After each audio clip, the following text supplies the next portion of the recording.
It's happening. Everybody stay calm. What's the Everybody procedure, stay calm. everyone? What's the procedure? Stay calm. So guys Ramayan का पहला teaser आ चुका है और आज हम उसी के बारे में बात करेंगे और उसको ब्रेक डाउन करने की कोशिश करेंगे। So let's start the video. So सबसे पहली चीज़ जो मुझे इस टीज़र में बहुत सही लगी थी वो ये थी कि टीज़र में कोई वॉइस ओवर नहीं था, क्योंकि अगर वॉइस ओवर होता तो लोगों का ध्यान विजुअल्स पे से हटकर वॉइस ओवर पे जाता है और आप ढंग से फिर विजुअल्स को एक्सपीरियंस भी नहीं कर पाते हो। और दूसरी चीज़ ये थी कि अगर वॉइस ओवर होता तो फिर डिफरेंट लैंग्वेजेस में डब करना पड़ता, डिफरेंट एक्टर्स को बुलाकर उनसे वॉइस ओवर करवाना पड़ता एंड उसमें कॉस्ट भी बहुत जाती है। और फिर दूसरा, आई थिंक जो मेकर्स हैं वो ग्लोबल ऑडियंस तक रीच करना चाहते हैं और फिर वो ऑडियंस जो इंडियन लैंग्वेजेस नहीं बोलते उनको तो फिर सबटाइटल्स वगैरह का यूज़ करना पड़ता और फिर उससे उनका भी कंसंट्रेशन विजुअल्स पे से हटकर सबटाइटल्स पे जाता। सो इट्स बेटर कि उन्होंने इंग्लिश को एज अ मेन लैंग्वेज रखा, तो टीजर में जो भी लिखा हुआ है वो इंग्लिश में लिखा, सो दैट ग्लोबल लैंग्वेज है, सभी समझ पाएंगे और वॉइस ओवर का पूरा झंझट ही खत्म। टीजर में मुझे एक बात और बहुत अच्छी लगी कि जिस तरीके से इन्होंने ग्लोबल ऑडियंस को हिंदू धर्म से इंट्रोड्यूस करवाया है और रामायण के वर्ल्ड से इंट्रोड्यूस करवाया है। 3 गॉड्स, 3 वर्ल्ड्स एंड देन वह एक महाशक्ति है जो इन सब चीजों को चैलेंज करती है और फिर उस महाशक्ति के अगेंस्ट एक बंदा खड़ा होता है जो उसे अल्टीमेटली हराता है। आई मीन आपने इससे काफी सारी चीजें एक्सप्लेन और एस्टेब्लिश कर दी हैं। आपने एक्सप्लेन कर दिया है त्रिदेव के बारे में, फिर आपने एक्सप्लेन करा है कि उनकी क्रिएशन को जो थ्रेटन करता है वो रावण है। इससे ये एस्टैब्लिश हो जाता है कि रावण कितना बड़ा राक्षस है एंड देन फिर राम उसको चैलेंज करते हैं तो फिर राम कितने बड़े हैं। तो उन्होंने कुछ मिनटों में काफी कुछ एस्टैब्लिश कर दिया। मुझे ये कंसेप्ट बहुत सही लगा। फिर टीजर में भगवान राम को ब्लू कलर से दिखाया है और रावण को रेड कलर से दिखाया है। मुझे ये चॉइस भी काफी अच्छी लगी, क्योंकि जैसे रेड कलर एंगर को सिंबलाइज करता है, पावर को, रिवेंज को, वो परफेक्ट मतलब बहुत एप्ट था। And then blue colour calmness, compassion और एकदम पीस को रिप्रेजेंट करता है। सो कलर की चॉइस बहुत एप्ट थी। उसके बाद हमें मेन कास्ट एंड क्रू के नेम्स दिखाए जाते हैं और काफी सारी गोल्ड में बनी 3D पेंटिंग्स दिखाते हैं। सबसे पहली पेंटिंग में तो राम जी और रावण ही हैं। उसके बाद सेकंड पेंटिंग में माँ सीता और स्वर्ण हिरण को दिखाया है। फिर अगली पेंटिंग में हनुमान जी को दिखाया है। फिर अगली पेंटिंग में जिसे दिखाया है आई थिंक वो कुंभकर्ण है, वो वाला सीन जब सब लोग उन्हें जगा रहे होंगे।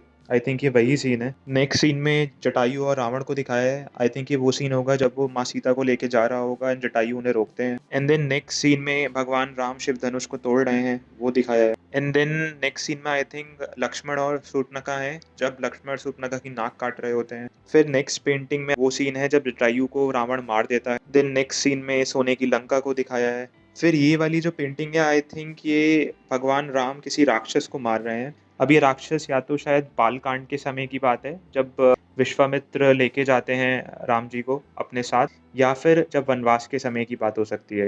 एंड देन फिर हमें पूरा एक ओम दिखाया जाता है जिसके पीछे अर्थ दिखाया है और अर्थ में भी सेंटर में हमें इंडिया का मैप दिखाई दे रहा है। और वो सारी जो पेंटिंग्स थी वो इस ओम पर ही बनी होती हैं। एंड इस ओम पे जितनी भी पेंटिंग्स हैं, एक दो को छोड़कर, वो सारी पेंटिंग्स आई थिंक सीता हरण से पहले की ही हैं। एंड मैंने ये पढ़ा भी था कहीं पर कि जो फर्स्ट वाला पार्ट होगा वो सीता हरण पे खत्म हो जाएगा।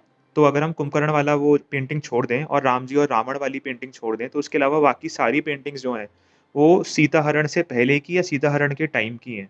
तो आई थिंक ये मूवी सीता हरण पे खत्म हो जाएगी एंड बाकी की कहानी सेकंड पार्ट में दिखाएंगे।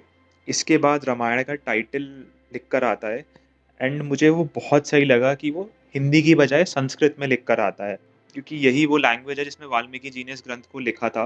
एंड उसके बाद ऑफ कोर्स इंग्लिश में लिख कर आता है, क्योंकि वो तो अगेन ग्लोबल लैंग्वेज है तो ग्लोबल ऑडियंस को रीच करना है। देन इसके बाद मूवी के कुछ एक्चुअल विजुअल्स ही हमें दिखाते हैं। तो पहले तो रावण को दिखाते हैं। हमें श्योर नहीं है कि वो सीन कब का हो सकता है, हम गैस ही कर सकते हैं कि वो सीन कब का हो सकता है। तो हो सकता है जब वो अपनी आइडेंटिटी छुपाकर सीता जी का हरण करने जा रहा हो, बट अगेन सीता जी का हरण दिन के वक्त हुआ था तो आई एम नॉट श्योर, या मूवी में कोई और सीन होगा। फिर जो राम जी वाला सीन है उसमें रणबीर कपूर का थोड़ा नीचे का फेस दिखाते हैं एंड वो देखकर ऐसा लगता है कि उसे डी-एज करा गया है। तो हो सकता है ये उस समय का कोई सीन हो जब राम जी गुरुकुल में हो, और अदरवाइज मैं रॉन्ग भी हो सकता हूँ, शायद ही वनवास के टाइम का सीन हो। बट जो डी-एजिंग वाला फेस दिखा विजुअल्स में उसको देखकर यही लगता है कि ये कोई बचपन का सीन है उनके, टीनेज का, गुरुकुल के टाइम का। तो टीजर के विजुअल्स तो काफी शानदार थे। अब बात करते हैं सबसे इम्पोर्टेंट चीज की टीजर की, जिसने टीजर के एक्सपीरियंस को 1000 टाइम्स एलिवेट कर दिया और एकदम गूज़बम्प्स दे देता है वो, and that is the music of the teaser. मैंने एक्सपेक्ट नहीं करा था कि हैंस जिमर और ए आर रहमान इसका म्यूजिक दे रहे हैं, मुझे कोई आइडिया नहीं था, तो आई वॉज कंप्लीटली शॉक्ड। मुझे चॉइस काफ़ी सही लगी, बट मेरे मन में कुछ डाउट्स भी हैं इस चॉइस को लेकर। सो हैंस जिमर से I have no issue. I think वो जो ग्लोबल ऑडियंस तक और वेस्टर्न ऑडियंस तक रीच करने के लिए हमें जो म्यूज़िक चाहिए था, वो प्रोवाइड कर देंगे। इवन इस मूवी को लार्जर देन लाइफ बनाने में उनके म्यूज़िक का बहुत बड़ा कंट्रीब्यूशन होगा, नो डाउट अबाउट इट। अब अगर ए आर रहमान की बात करें, तो ऑफ कोर्स वो एक लेजेंड हैं एंड उनका म्यूज़िक बहुत अच्छा होता है। बट व्हाट आई फ़ील कि शायद किसी ऐसे बंदे को लेना चाहिए था who is much more familiar with the Hindu mythology और इस टाइप के म्यूज़िक से जो मतलब काफ़ी ज़्यादा फ़ैमिलियर हो। इवन अगर ए आर रहमान की बात करें, तो मुझे उनका लास्ट की जो मूवीज़ हैं, उनका म्यूज़िक ऐसा कुछ ख़ास पसंद नहीं आया। छावा में भी जो म्यूज़िक था, स्ट्रॉन्ग था, बट मुझे काफ़ी रिपिटिटिव लगा था वो थ्रू आउट मूवी में। मुझे इतना अच्छा नहीं लगा वो म्यूज़िक। एक चीज़ और थी, मैंने देखा है कि आई डोंट नो कि वो जो एकदम हिंदू कल्चर वाली वाइब्स है ना, वो ए आर रहमान लेकर आ पाएंगे अपने म्यूजिक से। मैं उनके रिलीजन वगैरह पे कमेंट नहीं कर रहा हूँ, सिर्फ मैंने जो उनका काम देखा है मैं उसके बेसिस पे बता रहा हूँ। बिकॉज आई रिमेंबर उन्होंने पोनियन सेल्वन में भी म्यूजिक दिया है और उसमें एक नंदिनी के कैरेक्टर के लिए एक बैकग्राउंड म्यूजिक था। वो ऑफ कोर्स जो उस कैरेक्टर के ट्रेट्स हैं उसको बहुत अच्छे से हाईलाइट करता है, बट वो जो म्यूजिक है वो मिडिल ईस्ट वाली वाइब्स देता है,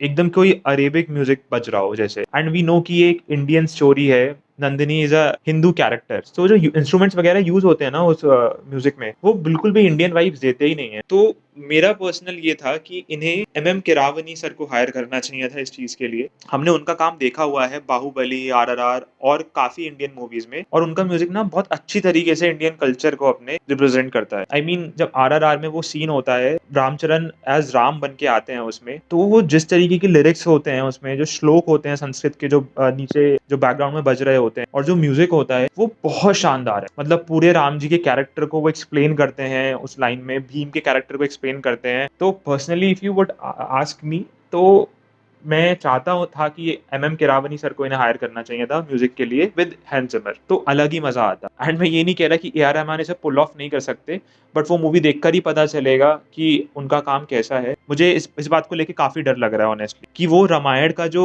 फ्लेवर है ना, वो आई डोंट नो कि ए आर रहमान की म्यूजिक में आ पाएगा या नहीं आ पाएगा। तो मैंने तो अपने थॉट्स बता दिए टीजर के बारे में, आप बताइए आपको कैसा लगा teaser, and see you in the next video.